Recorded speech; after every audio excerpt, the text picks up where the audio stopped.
Assalamualaikum warahmatullahi wabarakatuh. Alhamdulillahi rabbil alamin. Wassalatu wassalamu ala ashrafil anbiya'i wal mursalin, sayyidina wa habibina wa syafi'ina wa maulana Muhammadin wa ala alihi wa ashabihi ajma'in, amma ba'du. Hadratal muhtaramin, para jamaah sekalian, insyaallah semuanya dicatat dalam deretan ahli surganya Allah. Pada pagi yang mubarak ini, alhamdulillah kita dapat berkumpul ta'lim. Bismillahirrahmanirrahim. Qala al-musannifu rahimahullahu ta'ala, berkata pengarang kitab ini, Imam Ibnu Athaillah rahimahullahu ta'ala, illam tuhsin, jika engkau tidak bisa memperbaiki dhannaka, prasangkamu, bihi, kepada Allah, li ajli wasfihi, karena sifatnya, fahassin, maka perbaikilah dhannaka, dhanmu. Kalau bahasa gampangnya, kalau lu nggak bisa husnudzan sama Allah karena sifatnya, maka berhusnudzanlah pada Allah li ajli muamalatihi ma'aka, atas apa-apa yang Allah telah memperlihatkan kepadamu saat Ia, Allah, bermuamalah denganmu. Fahal awadaka illa husna, bukankah Allah selama ini selalu memberimu kebaikan? Wa hal asda ilaika illa minana, dan bukankah Allah subhanahu wa ta'ala tidakkah selama ini memberikan, menjulurkan padamu kecuali anugerah-anugerahnya?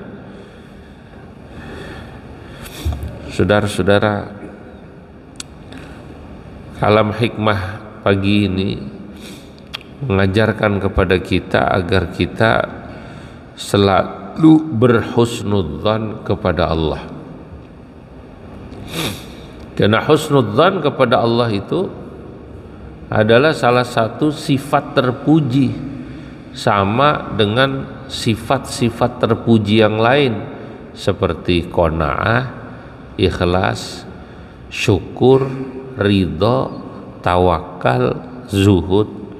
Nah, salah satu di antara sifat terpuji itu husnudzan kepada Allah. Husnudzan kita tahu makna aslinya ya berbaik sangka. Kata orang belah kulon, positive thinking. Berpikir positif. Nah, kebalikan daripada husnudzan adalah suudzan, berburuk sangka. Jika kita berburuk sangka kepada makhluk saja dosa atau dilarang, apalagi juga ketika seseorang berburuk sangka atau suudzan kepada Allah subhanahu wa ta'ala, lebih jelek lagi. Nah, dari kalimat yang tadi sekilas kita dengar, Al-Imam Ibnu Athaillah Al-Iskandari memerintahkan kita selalu berhusnudzan pada Allah. Karena kalau kita punya dzan atau prasangka baik pada Allah, ya Allah itu memang akan selalu memberi kebaikan. Dan memang betul, gak pernah Allah memberi jelek itu. Dalam tauhid itu dilarang kita berpikir bahwa Allah itu ngasih jelek, itu gak boleh. Kenapa ya gua kok dikasih hitam begini? Misalnya kalau kita kebetulan hitam, kenapa ya gua pesek begini? Loh, Kadang-kadang manusia berpikir itu jelek. Padahal kalau Allah yang memberikan itu pasti baik. Itu yang harus kita yakini. Nah, kalau kau belum bisa berhusnudzan kepada Allah karena sifatnya yang selalu memberi kebaikan, ya, saya ulangi, kalau kau belum bisa berhusnudzan pada Allah bahwa Allah itu adalah zat yang selalu ya memberi kebaikan, melakukan semua untuk kebaikan, pasti. Ya. Alladzi ahsana kulla syai', dialah Allah yang selalu ahsana, berbuat baik, kulla syai', kepada semuanya. Makanya di hati punya pikiran Allah berbuat jelek, dosa, Allah jahat amat, itu bahkan nanti bisa jadi zindik. Allah kok begini ya, begini misalnya dalam arti kok kayaknya ngasih saya kok nggak enak amat, jelek amat, nyusahin amat. Ini hadza min su'i adabin. Inilah salah satu bentuk kesu'ul adaban seseorang kepada Allah. Parah itu. Su'ul adab yang parah. Saudara-saudara, ya. Qultu, berkata Imam Ibnu Ajibah, an-nasu, manusia itu, fi husnidzanni billahi ala qismaini, dalam halnya dia berhusnudzan kepada Allah secara umum dibagi menjadi dua kelompok. Pertama, khawasun, kelompok yang disebut khawas. Khawas itu ya orang yang ya sangat dekat dengan Allah. Orang yang sudah dekat atau sangat dekat dengan Allah itu selalu berhusnudzan, tidak pernah tidak. Wa awam, dan awam, yang model kita-kita inilah. Amal khawasu, adapun orang yang sudah masuk makom khawas atau orang yang sudah dekat dengan Allah, fa husnudzannihim billahi ta'ala, husnudzan mereka itu kepada Allah nasyiun, muncul, tumbuh, lahir, an syuhudi jamalihi wa ru'yati kamalihi, karena memang didasari mereka ini sudah melihat ya kesempurnaan dan keindahan Allah, tidak saja menggunakan al-basar, mata zahir, tapi juga melihatnya dengan basirah, mata hati. Udah saking menyatu, udah nggak pernah nggak, kecuali pasti baik, pasti niatnya baik. Sama kayak anak yang dia sudah menyaksikan kebaikan orang tuanya dengan mata zahir dan mata batin. Anak nih yang udah ngerti, dia bilang, namanya orang tua nyuruh saya begini, nyuruh saya begitu, pasti niatnya baik. Itu husnudzan. Ada juga memang anak yang belum sampai ke situ. Ini bapak gimana sih, si emak gimana sih, kok begini. Nah, masih kadang-kadang muncul suudzonnya. Kenapa saya suruh begini, jangan-jangan lebih sayang sama si Anu, anaknya yang satu, sama saya kurang sayang, kan begitu. Kenapa ya nyuruh saya begini lah. Anak yang begini nih, yang berarti ini seperti tadi, kalau perumpamaannya, perumpamaan itu perumpamanya seperti orang yang belum sampai pada makom khawas. Kalau anak yang sudah, dia tahu dah kalau orang tua itu pasti niatnya baik, itu sudah husnudzan, gua kerjain aja. Lu nggak usah pergi, di sini aja, nemenin emak, nemenin bapak. Giliran yang lain pada boleh sekolah ke sono, pada mondok, pada anu, saya nggak boleh, cuman di sini doang. ya udahlah, itu pasti sesuatu yang baik. Nah, kalau kita ngikuti misalnya keinginan orang tua begitu dengan didasari husnudzon dan berharap keberkahan, itu pasti hasilnya baik. Pasti hasilnya baik. Iya ya, dulu saya nggak boleh pergi, nggak boleh jadi pegawai negeri, atau nggak boleh jadi apa, disuruhnya apa, begitu saya ikutin luar biasa. Nah itu nanti biasanya tahunya belakangan. Tapi kalau orang yang sudah sejak awal didasari husnudzon misalnya, karena sudah melihat keindahan, ya, kecintaan orang tuanya pada dirinya, maka dia sepanjang waktu dia isinya husnudzon sama orang tuanya. Ini perumpamaan, Pak. Saya memberi contoh yang tadi, yang lebih rendah dulu. Lah begitulah juga keadaannya orang yang sudah sampai pada maqam khawas. Dia selalu berhusnudzan pada Allah, yang itu timbul, muncul an syuhudi jamalihi wa ru'yati kamalihi, didasari bahwa yang bersangkutan itu memang sudah melihat keindahan sifat jamaliyahnya Allah dan sifat kamaliyahnya Allah. Nah itu tadi yang disebut, kalau kamu belum bisa melihat atau berhusnudzon pada Allah karena memahami sifatnya, Allah itu punya sifat jamaliyah, punya sifat kamaliyah. Artinya kalau kamu belum bisa sampai pada makom khawas yang melihat husnudzan, yang berhusnudzan pada Allah karena sudah bisa ma'rifat, musyahadah terhadap sifat Allah yang maha jamaliyah, maha kamaliyah, setidaknya jadilah engkau berhusnudzan pada Allah level awam. Kira-kira gitu. Kalau level awam itu wa ammal awamu, saya langsung lengkap dulu ya, nanti akan saya jelasin lagi. Wa ammal awamu, adapun awam, bagaimana cara berhusnudzannya pada Allah? Fa husnudzannihim billahi nasyi'un an syuhudi ihsanihi wa husni muamalatihi wa amtinani. Orang awam itu biasanya baru bisa berhusnudzan, melihat, ya, dia melihat baik, berprasangka baik pada Allah kalau dia sudah melihat bahwa Allah itu memberi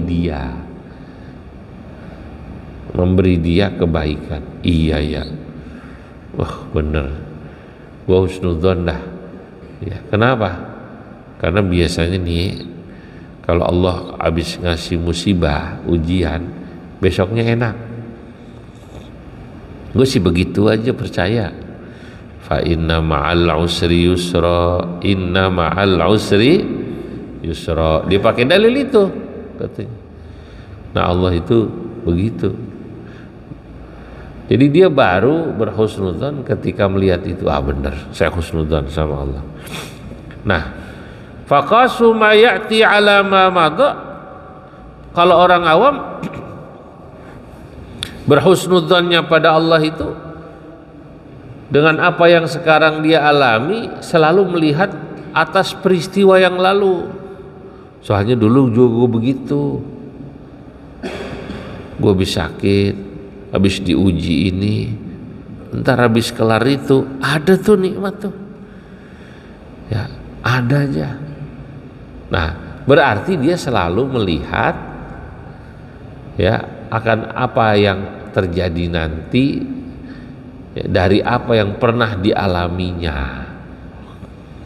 Habis sakit rezekinya nambah gitu kan ya, habis apa ditipu orang biasanya derajatnya naik. Habis ditipu orang kemarin, habis itu derajatnya naik atau rezekinya nambah. Habis dikasih kesusahan dikasih kesenangan. Apalah ntar yang anaknya lulus, yang anaknya diterima kerja, yang dia yang itu. Tapi yang kedua ini masih agak rentan, Pak.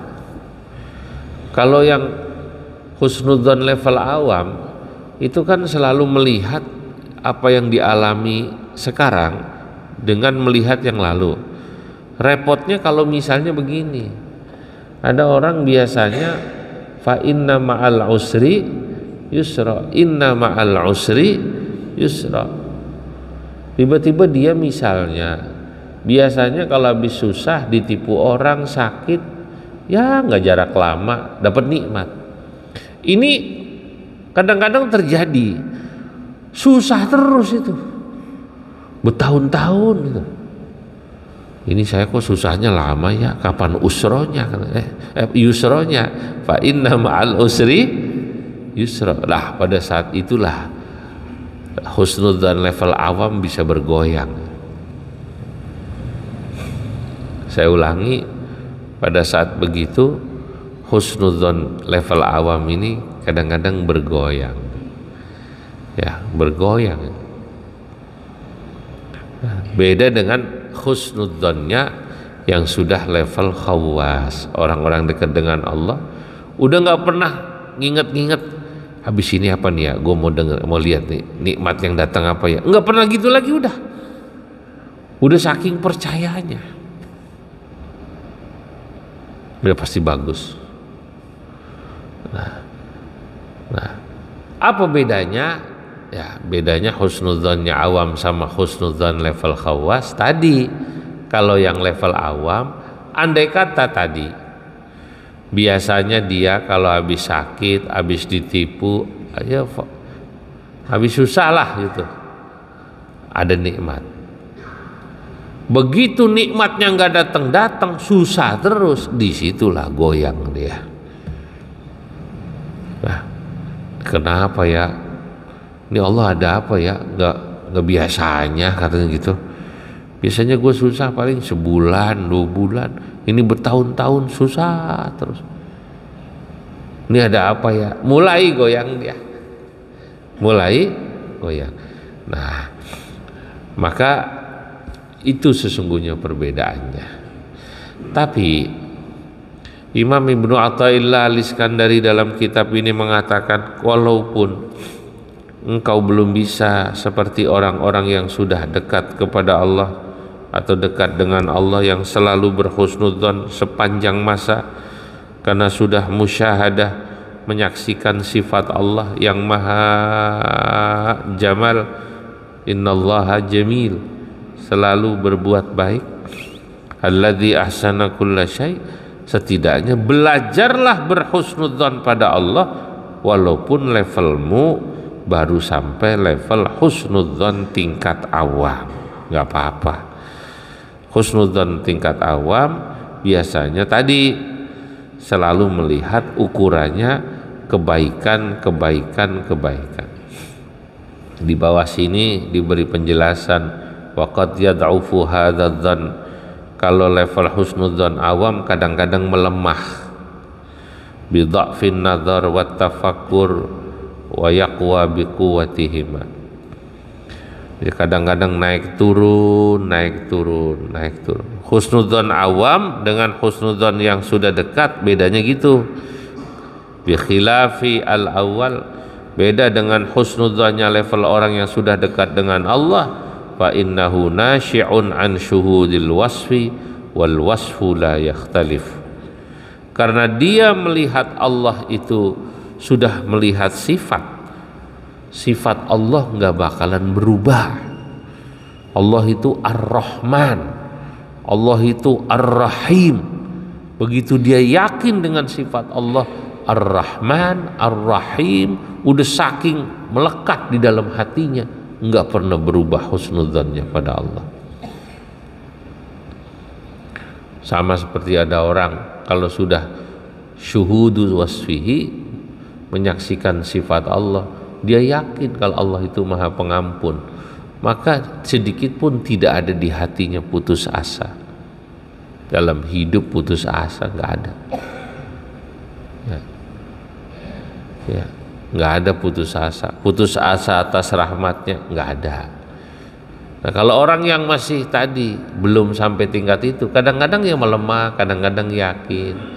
Ya tidak aneh juga kalau ada orang misalnya, apa Allah masih ngampunin saya ya gitu. Itu kan pertanyaan yang ini orang ngomong kayak begini ini karena dia tidak yakin, tidak melihat bahwa Allah itu Al-Ghafurur Rahim. Kalau yang sudah yakin itu, makanya wiridan baca Asmaul Husna itu, apalagi kalau tahu artinya, walaupun itu di mulut ya, itu membantu.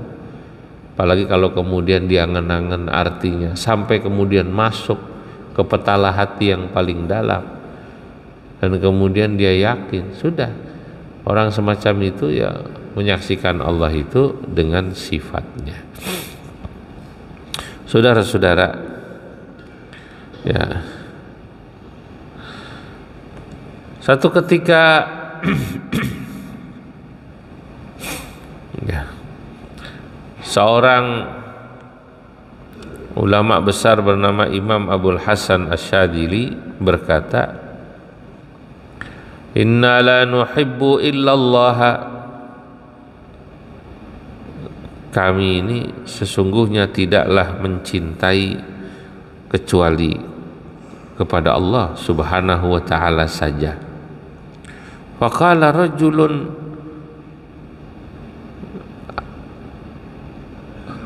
abadzalika jadduka ya sayyidi biqaulihi,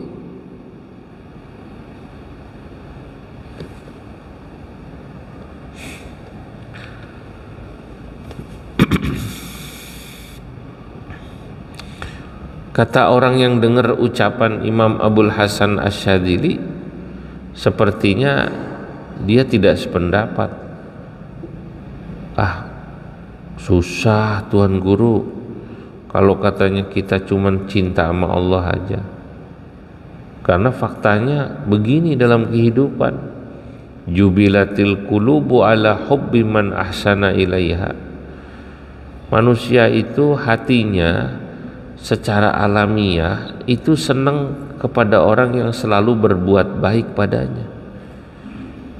Faktanya seorang istri senang sama suami karena suaminya baik, begitu sebaliknya, begitu anaknya, orang tuanya kepada tetangga saudaranya. Berarti kan cinta senang tidak hanya kepada Allah saja, kira-kira gitu. Kalau kata Abul Hasan Asy-Syadzili, kalau kami itu ya hanya bisa cinta pada Allah. Lalu ada yang membantah, memprotes, saya kok nggak sependapat ya, menurut saya tidak hanya kepada Allah saja kita cinta, karena hati itu biasanya senang kepada orang yang berbuat baik pada dia. Ya itu alamiah sih Pak, ini ucapan ini nggak salah juga. Coba dah, bini kita kasih duit, suruh bikin kolak ya, atau makanan, bagi-bagi tetangga, itu biasanya yang dipikirin dulu dikirim yang sering ngirim sama dia. Ya kirim dulu tuh Pak, kenapa? Dia merajin ngirim kan begitu kan? Berarti dia nyebut nama tetangganya itu karena tetangganya rajin ngirim duluan, maka itu dulu kata dia, itu dulu. Nah saudara-saudara, ini bedanya. Faqala Syekh Abul Hasan, ya kan itu sampean, kalau saya tidak. Inna lam nara muhsinan ghairallah lam nuhibbu siwahu. Kalau saya tadi mengatakan kenapa saya itu kok hanya bisa cinta ya kepada Allah, karena saya tidak pernah melihat ya ada zat atau seseorang yang selalu berbuat baik seperti Allah. Kalau manusia itu berbuat baik sama kita, masih ada kepengennya, apalagi orang-orang yang punya sesuatu keinginan, tahu-tahu ngasih, ini ada apa nih ya, oh nggak taunya besok-besok minta proyek, besok-besok minta apa namanya dipilih ya, oh kita dikasih apa namanya sembako, dikasih duit, nggak taunya diomongi, tolong saya dipilih ya Pak, kan begitu. Kan begitu. Kalau Allah tidak. Bahkan orang yang sudah sampai pada tingkatan itu melihat bahwa kebaikan-kebaikan makhluk kepada dirinya pun hakikatnya adalah kebaikan Allah kepada kita lewat makhluknya. Kita punya tetangga nih, baik sama kita. Itu kalau orang yang sudah sampai pada tingkatan yang dia lihat itu hanya Allah yang baik. Yang dilihat bukan tetangganya, bukan manusia. Yang dilihat orang itu baik pada saya karena Allah menggerakkannya berbuat baik pada saya.